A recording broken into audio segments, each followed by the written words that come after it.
Hey everybody, back again, and today we are going to go over 3 things that made Halo Combat Evolved legendary. So if you have a reason why you think it's legendary or what made it great, leave a comment down below. Everybody sit back, grab a Halo Dew, and let's get into it. Number 1, innovation. Doom, Quake, and GoldenEye were seen as the golden standard of FPSs at the time. With GoldenEye and some of the other shooters on console like Perfect Dark, they had the one joystick control. Now Halo made use of having 2 joysticks, and what this allowed you to do was to easily and quickly move while also aiming, which was a big deal at the time. With one joystick and D-pad, it's not quite as intuitive as the control style that was developed by Bungie using both joysticks. So that's much easier, as you can imagine, in an FPS where you actually need to control where your crosshair is and where you need to shoot. This wasn't very common or commonplace at all in the gaming industry, and Halo came through and just completely revolutionized the way that anybody approached how to develop a first-person shooter on the console. Now, in addition to having a unique control style and configuration, almost all of the big FPS games at the time allowed you to carry around a variety of different weapons.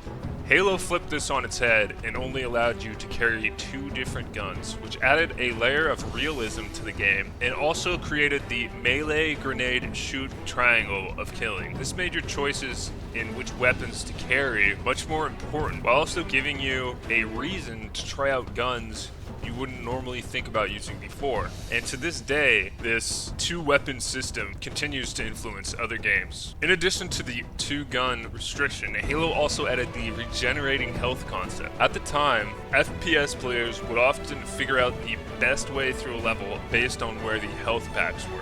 By not forcing the player to have to grab a health pack to fully regenerate their health and only having to have their shields recharged, it really encouraged the player to get back into firefights and get back to the fun of the game that they were playing.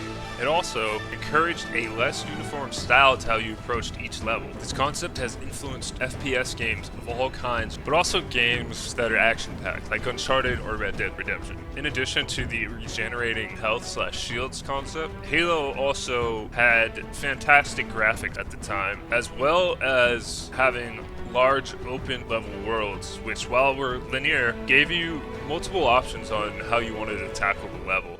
Alright, number 2, the story. To start off with, let's take a peek at the very first cutscene of Halo.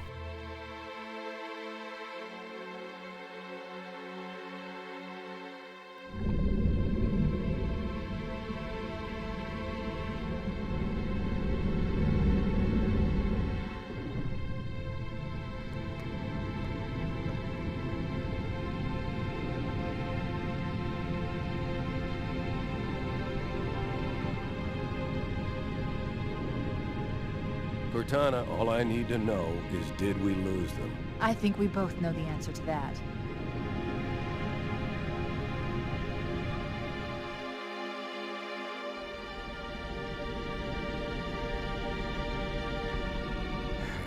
We made a blind jump.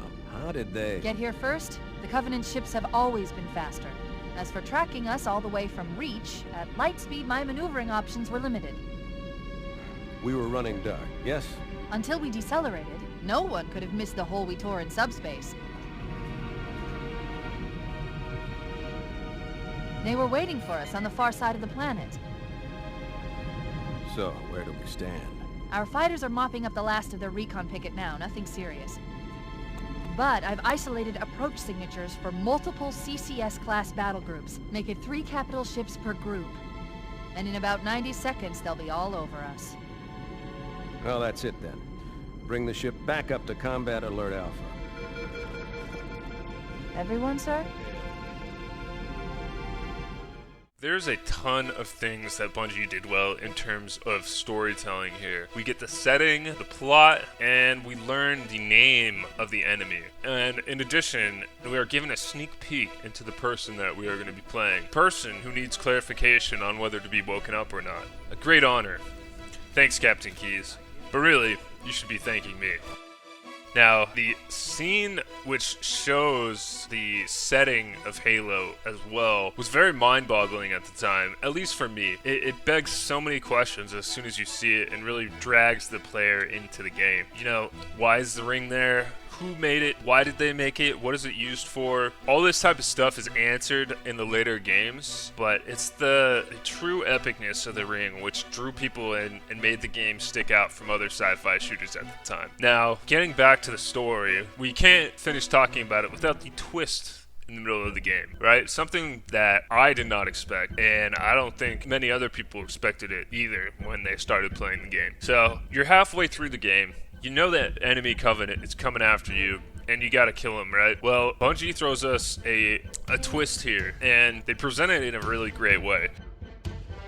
You're investigating this area that is very foreign to you and is in a new kind of setting. You know, it's a swamp-like area. We've never been to a place on Halo like this before, and of course we're looking for Captain Keyes again. But along the way, we see dead Marines, dead Covenant, and everybody seems to be kind of freaked out about this.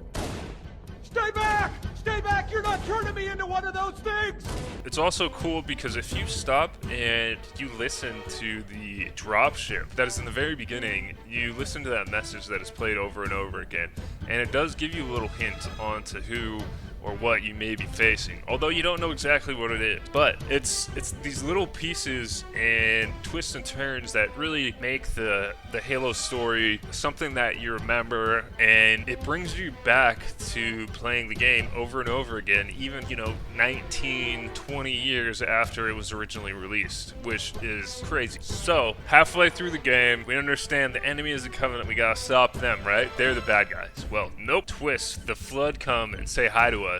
Watching the cutscene with Jenkins and the other Marines always struck a chord with me. From when we hear about the Marines complaining about Sergeant Johnson's taste in music. Why do we always have to listen to this old stuff, Sarge? Watch your mouth, son. This stuff is your history. All the way to their tragic end. Number 3. Nothing quite says Halo like its music. If you asked a random person on the street which game has the best soundtrack, odds are they're gonna say Halo. The Gregorian chanting, the drums kicking in when you start blasting away Covenant, all of this put together with the crisp gameplay creates an unforgettable experience that continues to captivate and enthrall gamers with the universe Bungie created. Marty O'Donnell's touch on the entire Halo series can be felt ever since we first heard those beautiful first notes. Oh, god damn it. Really thought I got this thing fixed. 1 second, guys. Just god damn it. And so, those are 3 things that made Halo Combat Evolved legendary. What did you all think? Agree? Disagree? Let me know in the comments below. Also, if you enjoyed this review and would like to see more of them, let me know. I am always looking for feedback and love hearing from all of you guys watching. Remember to like, subscribe, and click on that notification bell for more Axbro content. Peace!